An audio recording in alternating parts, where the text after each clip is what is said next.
നമസ്കാരം. മലയാളി വാർത്തയിലേക്ക് സ്വാഗതം. അടിച്ചുമോനെ ബമ്പർ. കേരളം ആകാംക്ഷയോടെ കാത്തിരുന്ന ഓണം ബമ്പറിന്റെ നറുക്കെടുപ്പ് കഴിഞ്ഞു. വിജയിയെ പ്രഖ്യാപിച്ചിട്ടുണ്ട്.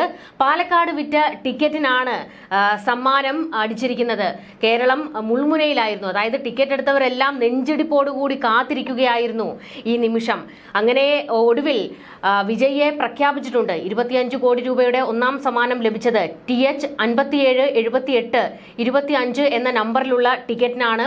പാലക്കാടാണ് ഈ ടിക്കറ്റ് വിറ്റത്. പക്ഷേ ഒരു വമ്പൻ ട്വിസ്റ്റ് ആണ് ഇതിലുണ്ടായിരിക്കുന്നത്. സമ്മാനത്തുക ആരിലേക്കാണ് എത്തിയത് എന്നുള്ള ഒരു ചോദ്യം ഇപ്പോൾ ഉയരുന്നുണ്ട്. അതിനിടയിലുണ്ടായ ട്വിസ്റ്റ് എന്ന് പറയുന്നത് തിരുവനന്തപുരം ആറ്റിങ്ങലിലെ ഭഗവതി ഏജൻസി പാലക്കാട് നിന്ന് ബൾക്കായിട്ട് ടിക്കറ്റ് എടുത്തിരുന്നു. 800ഓളം ടിക്കറ്റുകളാണ് പാലക്കാട് നിന്ന് എടുത്തത്. ഈ ടിക്കറ്റിനാണ് ഇപ്പോൾ സമ്മാനം അടിച്ചിരിക്കുന്നത്. അപ്പോൾ തിരുവനന്തപുരത്താണ് സമ്മാനം കിട്ടിയത് എന്നുള്ളൊരു വലിയ ആശ്വാസത്തിൽ ഇരുന്നപ്പോൾ ദാണ്ട കിടക്കുന്നു അടുത്ത ട്വിസ്റ്റ്. അതായത് കൊച്ചിയിലാണ് ടിക്കറ്റ് എടുത്ത ആളുള്ളത്. നെട്ടൂർ സ്വദേശിക്കാണ് ഇപ്പോൾ ടിക്കറ്റ് ഈ ഒരു സമ്മാനം അടിച്ചിരിക്കുന്നത് എന്നുള്ള ഒരു വിവരമാണ് പുറത്തേക്ക് വരുന്നത്. വലിയൊരു ട്വിസ്റ്റും കാര്യങ്ങളും ഒക്കെയാണ് ഓണം ബമ്പറുമായി ബന്ധപ്പെട്ട് നടന്നിരിക്കുന്നത്. ധനമന്ത്രി KN ബാലഗോപാലാണ് നറുക്കെടുത്തത്. രണ്ടാം സമ്മാനമായി 1 കോടി രൂപ വീതം 20 പേർക്കും, മൂന്നാം സമ്മാനമായി 50 ലക്ഷം വീതം 20 പേർക്കും, നാലാം സമ്മാനമായി 5 ലക്ഷം വീതം 10 പരമ്പരകൾക്കും, അഞ്ചാം സമ്മാനമായി 2 ലക്ഷം വീതം 10 പരമ്പരകൾക്കും നൽകുന്നു. തിരുവോണം ബമ്പർ ഭാഗ്യക്കുറിയുടെ 75 ലക്ഷം ടിക്കറ്റുകളാണ് വിറ്റുപോയത്. പാലക്കാട് ജില്ലയിലായിരുന്നു ഏറ്റവും കൂടുതൽ വിൽപ്പന നടന്നതും. 14.07 ലക്ഷം ടിക്കറ്റുകളാണ് വിറ്റത്. കഴിഞ്ഞ തവണ 2ാം സ്ഥാനത്തായിരുന്ന തിരുവനന്തപുരത്തെ 3ാം സ്ഥാനത്തേക്ക് പിന്തള്ളി വിൽപ്പനയിൽ തൃശൂർ 2ാമതെത്തി. വിറ്റത് 9.37 ലക്ഷം ടിക്കറ്റുകളാണ്. തിരുവനന്തപുരത്ത് 8.75 ടിക്കറ്റുകളും വിറ്റിട്ടുണ്ട്. ഏതായാലും ഈ ബമ്പർ അടിച്ച വ്യക്തിയെ തിരയുകയാണ് ഇപ്പോൾ കേരളം മുഴുവൻ. ആ ആൾ ആരാണ് എന്നുള്ള ആകാംക്ഷയോടെയാണ് ഇപ്പോൾ എല്ലാവരും കടന്നു പോകുന്നത്. എന്തായാലും ടിക്കറ്റ് വിറ്റ ഏജന്റ് തങ്കരാജാണ്. തങ്കരാജ് വലിയ സന്തോഷത്തിലാണ് ഉള്ളത്. എന്തായാലും ആറ്റിങ്ങലിൽ നിന്ന് വിറ്റ ടിക്കറ്റിനാണ് ഇപ്പോൾ സമ്മാനം അടിച്ചിരിക്കുന്നത്. അപ്പോൾ തിരുവനന്തപുരവുമായിട്ട് വീണ്ടും ഒരു ബന്ധം വന്നിരിക്കുകയാണ് ഓണം ബമ്പറിന്. പൂജാ ബമ്പർ ടിക്കറ്റിന്റെ പ്രകാശനവും ഓണം ബമ്പർ നറുക്കെടുപ്പിനോടൊപ്പം നടന്നു. 300 രൂപ വിലയുള്ള പൂജാ ബമ്പർ ഭാഗ്യക്കുറിക്ക് 5 പരമ്പരകളാണ് ഉള്ളത്. ഒന്നാം സമ്മാനം 12 കോടി രൂപയാണ്. സെപ്റ്റംബർ 27 നടത്താൻ നിശ്ചയിച്ചിരുന്ന ഓണം ബമ്പറിന്റെ നറുക്കെടുപ്പ് അപ്രതീക്ഷിതമായുണ്ടായ കനത്ത മഴയിലും GST മാറ്റവുമായി ബന്ധപ്പെട്ടും ഏജന്റുമാരുടെയും വിൽപ്പനക്കാരുടെയും ഒക്കെ അഭ്യർത്ഥന പരിഗണിച്ച് മാറ്റിവെക്കുകയായിരുന്നു. ഇതോടുകൂടി വീണ്ടും ടിക്കറ്റ് എടുക്കാനുള്ള അവസരം എല്ലാവർക്കും ഉണ്ടാകുകയായിരുന്നു. കാരണം ഓണമൊക്കെ കഴിഞ്ഞ് ഇരിക്കുകയായിരുന്നല്ലോ. അതുകൊണ്ട് തന്നെ എല്ലാവരുടെയും പേഴ്സ് ഒന്ന് കാലിയായി ഇരിക്കുകയുമായിരുന്നു. വീണ്ടും 4-ാം തീയതിയാണ് ടിക്കറ്റിന്റെ നറുക്കെടുപ്പ് വന്നത് എന്നതോടുകൂടി തന്നെ സാലറി ഒക്കെ കിട്ടിയ എല്ലാവരും വീണ്ടും പോയി ടിക്കറ്റ് എടുക്കുകയൊക്കെ ആയിരുന്നു. ഒരു ടിക്കറ്റ് എടുത്തവർ വീണ്ടും ടിക്കറ്റ് എടുക്കുന്ന ഒരു രീതിയൊക്കെ ഉണ്ടായിരുന്നു. അങ്ങനെ വലിയ തോതിലാണ് ഇത്തവണ ഓണം ബമ്പർ എടുക്കാൻ ഒരു അവസരം ഒരുങ്ങിയത്. അത് പരമാവധി എല്ലാവരും വിനിയോഗിക്കുകയും ചെയ്തിരുന്നു.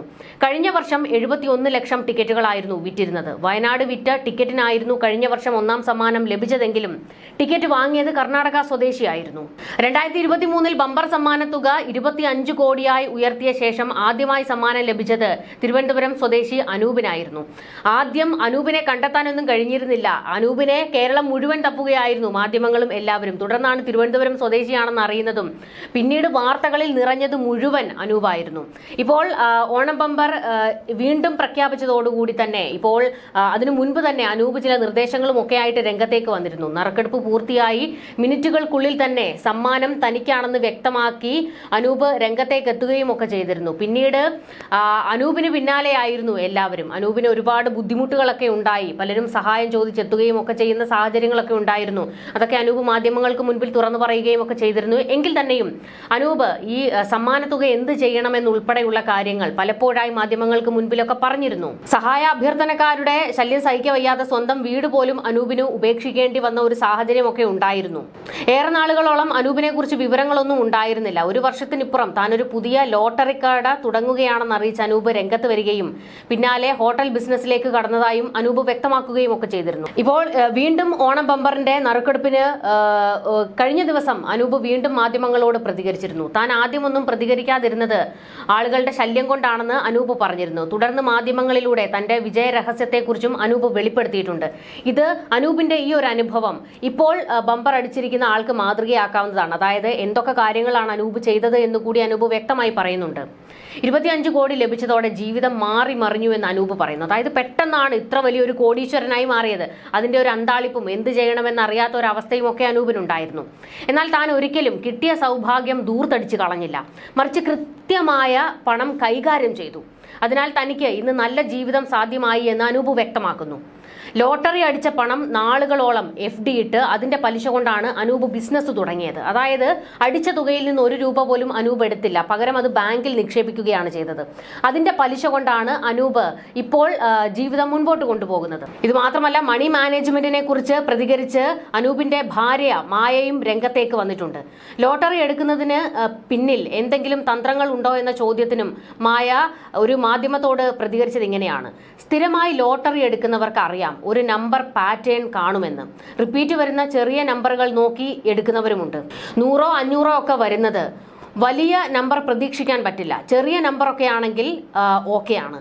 ഞങ്ങൾക്ക് ലോട്ടറി അടിച്ച തുക FD ഇട്ടേക്കുകയാണ്. മ്യൂച്വൽ ഫണ്ടിലും നിക്ഷേപിച്ചിട്ടുണ്ട്. വീട് ഞങ്ങൾ സ്വന്തമായി ഉണ്ടാക്കിയില്ല, വീട് വാങ്ങി പുനരുദ്ധീകരിച്ചു.